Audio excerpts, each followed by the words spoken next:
Have you ever been so sure of something only to realize you were completely wrong? That was my marriage. I thought we had it all. Love, trust, a future. But sometimes, the cracks are there long before you notice them. By the time I did, it was already too late. I remember our wedding day like it was yesterday. She walked down the aisle, her smile brighter than the sun. At that moment, I wasn't just happy, I was certain. Certain we'd grow old together, that no storm could ever shake what we had. I thought I'd found my forever. But forever, well, it's not as long as you think. At first, I told myself it was just life getting in the way. Work stress, long days, maybe even just a little distance that comes after years together. But then the little things started piling up. She was emotionally distant, and I don't know why. Her good night kisses felt different, less about love, more about habit. And the worst part, I convinced myself I was imagining it, that I was the problem. Looking back, I think I always knew. You don't lose something like that overnight, it fades piece by piece, like a puzzle being pulled apart. But sometimes, when you're desperate to hold on, you'll ignore what's right in front of you. I ignored it until I couldn't anymore. One evening, we were sitting on the couch, she was scrolling through her phone, as usual. But this time, she tilted the screen away from me. I didn't think much of it at first, everyone likes their privacy, right? Then another day, her phone buzzed with a notification. I caught a glimpse before she quickly swiped it away. The name wasn't familiar. I asked casually, "Who's that?" Her response was sharp, almost defensive. She said it was a friend, but her tone made my stomach twist. Still, I told myself it wasn't a big deal. People work late, friends need help, life gets busy. But the excuses didn't stop, they grew. She started coming home later and later. She'd say she was stuck at work or meeting a friend, but she never shared details. And her stories felt off. The real crack appeared one afternoon when I was cleaning up around the house. I found a crumpled receipt in her purse. It was for a fancy hotel in the next town over. I stared at it for what felt like forever, trying to make sense of it. She hadn't mentioned any work trips or friends staying out of town. Then there was the slip of the tongue. One night, we were eating dinner, and she casually mentioned a restaurant I didn't recognize. When I asked who she went there with, she froze. Her eyes darted around, and she mumbled something about a work meeting. But I knew, her face gave her away. By now, the knots in my stomach had turned into a storm. I didn't want to confront her, not yet. If I was wrong, it could destroy everything we had. But if I was right, I needed proof. I decided to hire a private investigator. It wasn't an easy choice. I felt guilty, like I was betraying her by snooping. But I needed to know the truth. When the Pi sent me the first set of photos, my worst fears came true. There she was, sitting in a cafe with another man. They weren't just sitting across from each other, they were leaning in close, laughing. In another photo, they were walking hand in hand into an apartment, suspected to be his lover's own. But the photo that broke me, it was already dark. She was sitting next to him on a bench, sharing a kiss in the open park. She looked happy, maybe she found happiness with him. I can't tell, while I might hate to admit it, they looked good together. It wasn't just the fact that she was with someone else. It was the way she seemed to glow around him. She wasn't just cheating, she was living another life. That was the moment my heart shattered. I couldn't stop thinking about the times I tried to save us. I'd planned date nights, hoping we could reconnect, but she always had an excuse. She was too tired, too busy, or just not interested. I'd ask her what was wrong, but she'd shrug it off, saying, "Everything's fine, don't worry." One night, I stayed up late, scrolling through old photos of us on my phone. There was one picture of her laughing as I hugged her from behind. I stared at it, wondering where that version of us had gone.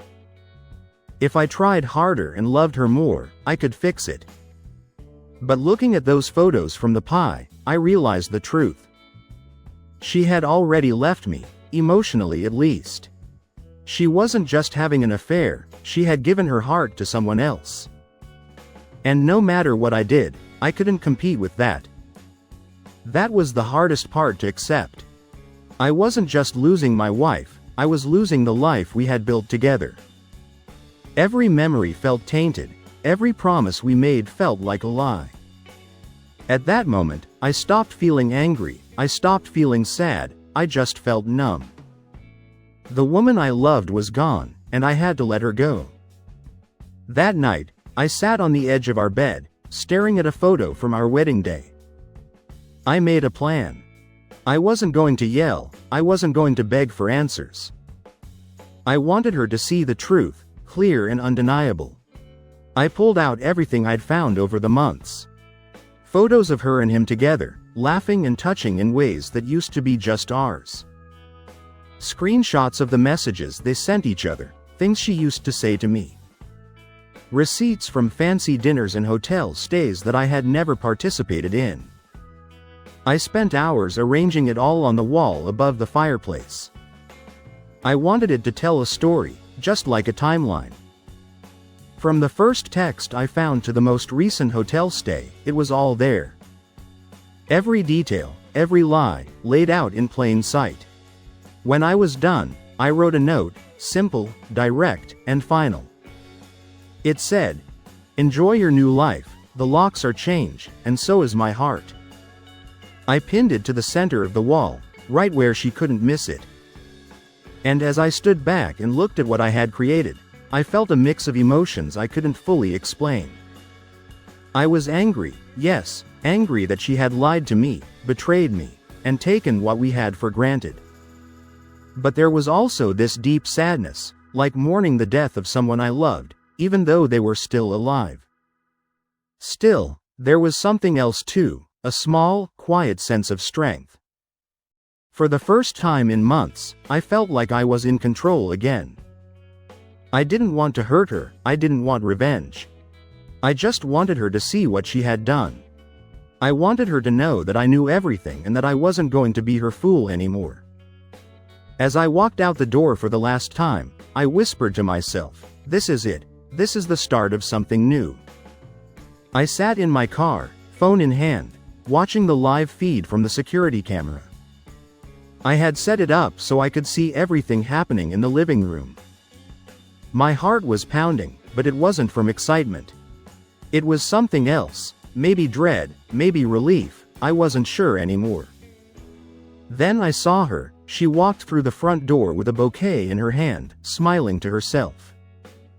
I couldn't help but wonder where those flowers came from. Did her lover give them to her, or did she buy them herself? I had to laugh to myself, she never once bought flowers for me. She stood in the entryway for a moment, as if she was thinking about what to do next. Maybe she was rehearsing her lines, the ones she would use to cover up another night of lies. But then she turned toward the living room, that's when it hit her. She froze, her eyes locking onto the wall. I had spent hours arranging it all. Photos of her and him together, text messages blown up and pinned next to receipts from fancy restaurants and hotels. It was all there, every detail of her betrayal laid out in plain sight. Her smile disappeared instantly, the flowers slipped from her hand and landed on the floor.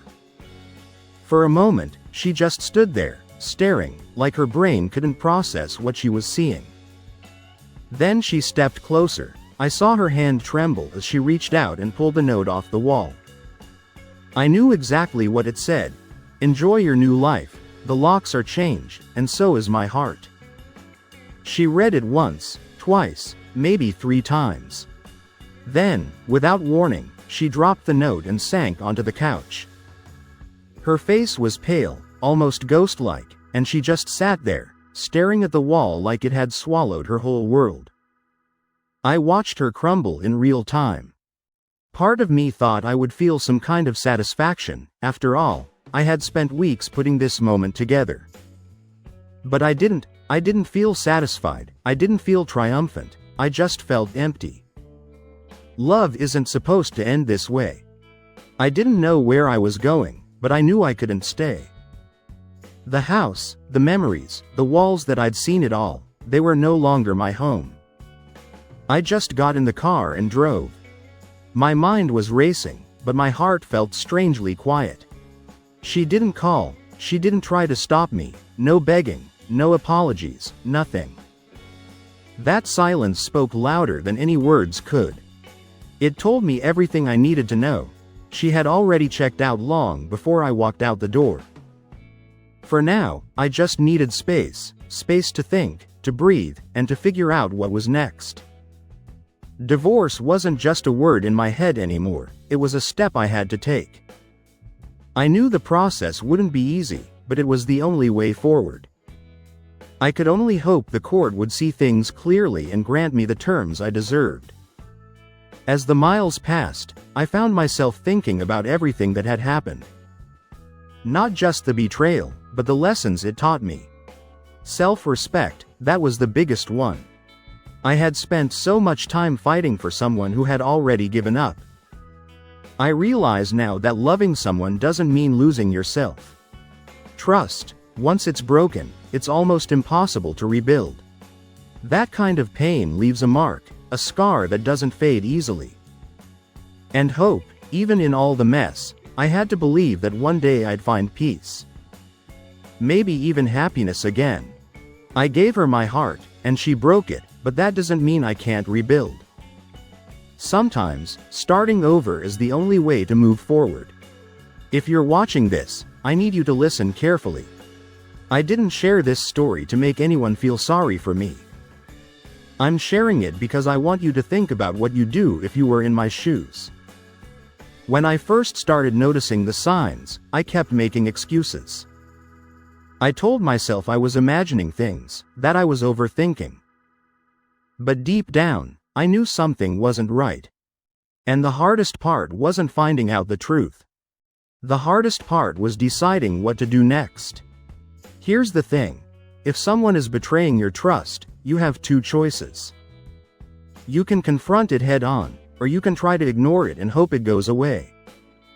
I chose to face it. It wasn't easy, but I knew I couldn't live a lie anymore. The truth hurt, but it also set me free. So here's my advice to you. If you ever find yourself in a situation like this, don't let fear hold you back. Don't stay silent just because you're afraid of being alone or because you think things will magically fix themselves. Respect yourself enough to demand honesty, even if it means walking away. But now I want to ask you something. What would you do if you were me? Would you have confronted her right away? Would you have done what I did and gathered proof? Or would you have tried to fix the relationship, even knowing she was lying? Let me know in the comments. I'd really like to hear your thoughts. At the end of the day, I made the choice that felt right for me. And while it still hurts, I can look in the mirror and know that I did what I had to do. I chose myself.